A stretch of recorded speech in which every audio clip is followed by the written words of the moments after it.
नमस्कार साथियों, स्वागत है आपका हमारे चैनल पर। आज की इस वीडियो में हम बात करेंगे विद्यार्थियों और सरकारी नौकरी की तैयारी करने वाले कैंडिडेट से जुड़ी कई इंपॉर्टेंट अपडेट्स के बारे में। इसलिए वीडियो को एंड तक ज़रूर देखिएगा, क्योंकि आज की न्यूज़ में डीएलएड एडमिशन, होमगार्ड भर्ती, यूपी पुलिस कांस्टेबल भर्ती, यूपी टेट रिजल्ट और आगामी शिक्षक भर्तियों से जुड़ी इंपॉर्टेंट इन्फॉर्मेशन शामिल हैं। वीडियो शुरू करने से पहले आप चैनल पर पहली बार आए हैं तो चैनल को सब्सक्राइब ज़रूर कर लीजिएगा, वीडियो को लाइक ज़रूर कर दीजिएगा। तो सबसे पहले बात करते हैं डीएलएड एडमिशन की। इस समय डीएलएड और बीएड दोनों में एडमिशन की प्रक्रिया को लेकर अभ्यर्थियों के बीच में काफ़ी चर्चा है। इसी बीच कुछ कॉलेजों द्वारा कम फीस और अन्य सुविधाओं के साथ डीएलएड कराने के दावे किए जा रहे हैं। साथियों, एडमिशन लेने से पहले कॉलेज की मान्यता, संबद्धता, फीस और वर्तमान सत्र की वैधता की ऑफिशियल रूप से जरूर जांच कर लें। केवल विज्ञापन या किसी वीडियो के आधार पर एडमिशन न लें। अगर आप डीएलएड करने की तैयारी कर रहे हैं तो यह बात हमेशा ध्यान रखें कि संस्थान की मान्यता और कोर्स की वैधता सबसे महत्वपूर्ण है। अब बात करते हैं होमगार्ड भर्ती की। होमगार्ड भर्ती में लंबाई को लेकर एक महत्वपूर्ण मामला सामने आया है। इलाहाबाद हाईकोर्ट के सामने ऐसे कैंडिडेट्स का मामला पहुंचा है जिन्होंने आरोप लगाया है कि भर्ती प्रक्रिया के दौरान उनकी लंबाई निर्धारित मानकों से कम बताकर उन्हें बाहर कर दिया गया है। रिपोर्ट के अकॉर्डिंग 2 याचियों की लंबाई की दोबारा जांच के लिए मेडिकल बोर्ड गठित करने और 18 अगस्त को माप करने का निर्देश दिया गया है।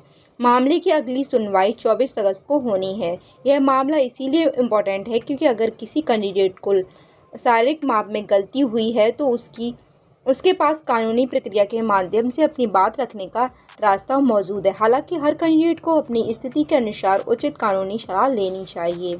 अब बात करते हैं यूपी पुलिस कांस्टेबल भर्ती की बात। यूपी पुलिस की चल रही डीवीपीएससी प्रक्रिया को लेकर भी कुछ कैंडिडेट्स ने दोबारा शारीरिक माप का अवसर देने की मांग की है। कुछ कैंडिडेट्स का कहना है कि उनकी लंबाई पर्याप्त होने के बावजूद उन्हें पीएसटी में अनफिट कर दिया गया है। इन कैंडिडेट्स ने रिलेटेड ऑफिसर से मांग की है कि उनकी लंबाई का दोबारा टेस्ट किया जाए, मेडिकल बोर्ड या सक्षम समिति के माध्यम से कराया जाए। अगर आप भी इस प्रक्रिया में शामिल हैं तो आपको क्या लगता है, आपके साथ गलत हुआ है तो सबसे पहले अपने सभी दस्तावेज और संबंधित रिकॉर्ड सुरक्षित रखें और फिर निर्धारित ऑफिशियल प्रक्रिया के अनुसार शिकायत करें। अब आते हैं सबसे बड़ी खबर शिक्षक भर्ती और टेट रिजल्ट के बारे। तो साथियों, शिक्षक भर्ती की तैयारी कर रहे हैं तो कैंडिडेट्स के लिए काफ़ी महत्वपूर्ण है। शिक्षा सेवा चयन आयोग अध्यक्ष प्रशांत कुमार के हवाले से बताया गया है कि टेट का परिणाम सत्यापन प्रक्रिया पूरी होने के बाद ही जारी किया जाएगा। इसके साथ ही यह भी कहा गया है कि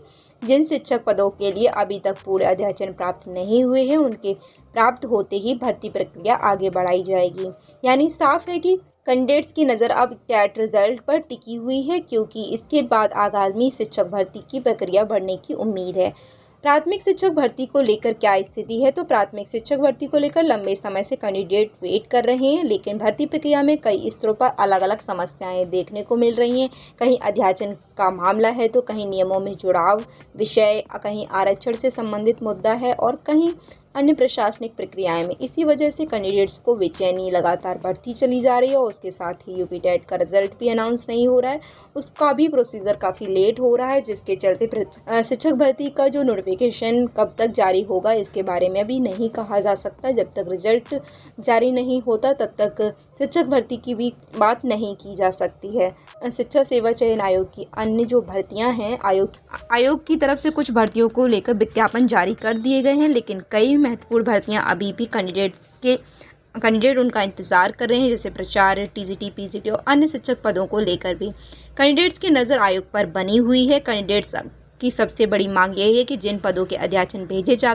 चुके हैं उनकी भर्ती प्रक्रिया को जल्द से आगे बढ़ाया जाए। उसके साथ ही हम बात करेंगे संस्कृत में विद्यालय शिक्षक भर्ती के। संस्कृत विद्यालयों में शिक्षकों की कमी को लेकर भी अभ्यर्थियों की जोर से आवाज़ उठाई गई है। कुछ प्रतियोगी छात्राओं ने मांग की है कि संस्कृत विद्यालयों में शिक्षक भर्ती की प्रक्रिया को प्रबंध तंत्र के बजाय उत्तर प्रदेश शिक्षा सेवा चयन आयोग के द्वारा कराया जाए। रिपोर्ट के अकॉर्डिंग बड़ी संख्या में सहायता प्राप्त संस्कृत माध्यमिक विद्यालयों में शिक्षकों के पद खाली बताए जा रहे हैं।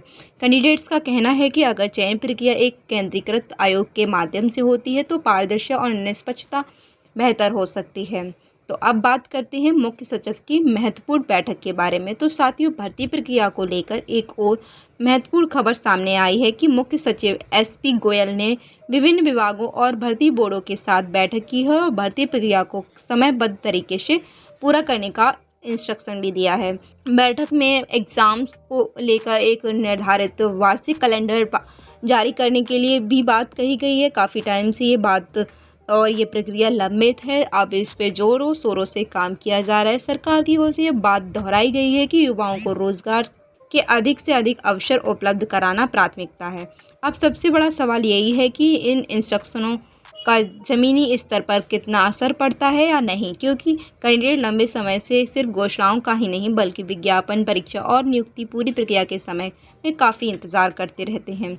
आज की खबरों का अगर निष्कर्ष देखा जाए तो साथियों, सबसे महत्वपूर्ण बात एक बार फिर से समझ लीजिएगा कि पहले DELED एडमिशन लेने वाले जो विद्यालय कॉलेजों की मान्यता संबंधित की जांच कर लीजिए। दूसरी ओर होमगार्ड भर्ती में लंबाई विवाद को लेकर हाई कोर्ट ने 2 याचिकाओं की दोबारा माप करने के लिए मेडिकल बोर्ड गठित करने का निर्देश किया है। तीसरी, यूपी पुलिस की PSC प्रक्रिया में अनफिट कैंडिडेट्स की ओर से दोबारा परीक्षण की मांग की जा रही है। चौथा है, टेट रिजल्ट को लेकर शिक्षक सेवा चयन आयोग की ओर से सत्यापन पूरा होने के बाद परिणाम जारी करने की बात सामने आई। और पांचवी, भर्ती बोर्ड और आयोगों की लंबित जो भर्ती प्रक्रियाएं तथा जो कैलेंडर के अनुसार चयन प्रक्रिया का समय पूरी करने के लिए निर्देश दिए गए हैं। साथियों, भर्तियों से जुड़ी किसी भी खबर पर विश्वास करने से पहले ऑफिशियल नोटिस जरूर देख लें, क्योंकि सोशल मीडिया पर कई बार अधूरी या गलत जानकारी भी वायरल हो जाती है। अगर आपको आज की यह जानकारी उपयोगी लगी हो तो वीडियो को लाइक ज़रूर कर लें और अपने दोस्तों के साथ शेयर करें और चैनल को सब्सक्राइब करना बिल्कुल भी ना भूलें, क्योंकि ऐसी ही शिक्षा और भर्ती प्रतियोगी परीक्षाओं से जुड़ी महत्वपूर्ण अपडेट्स आपको लगातार मिलती रहेंगी। तब तक की वीडियो को एंड तक देखने के लिए धन्यवाद। Thank you so much for watching. I see you in the next video.